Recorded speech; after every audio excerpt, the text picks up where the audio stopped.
Welcome back to our mini blog. আজ মঙ্গলবার আর সকাল সকাল মানে বেশ সকাল সকাল আজ ঘুম থেকে উঠেছি। উঠে মোটামুটি কাজকর্ম সমস্ত কিছু কমপ্লিট, রান্না বান্নাও হয়ে গেছে। ও খাওয়া দাওয়া করে স্কুলে চলে যাচ্ছে আর আমি এখন স্নান টান করে একদম ফুল স্পিডে ফ্যানের সামনে বসেছি। এবার দুপুরের খাবারের সময়ও হয়ে গেছে, তো আজকে তো একদম সিম্পল মেনু ছিল, উচ্ছে দিয়ে মুগের ডাল, মাছের ঝোল, আলু দিয়ে পটল দিয়ে এগুলো দিয়ে, আর মাছের ডিমের বড়া। আমার কিন্তু বেশ ভালোই লাগে, মানে উচ্ছে দিয়ে ডাল, লাউ দিয়ে ডাল, এগুলো আর কি।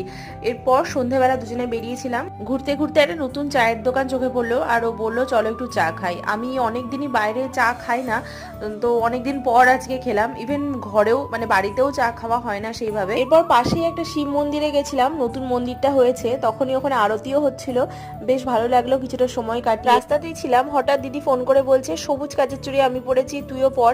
এমন জোর করলো আর আমারও একটু ইচ্ছা করছিল, ব্যাস আর কি পরেই নিলাম আমিও।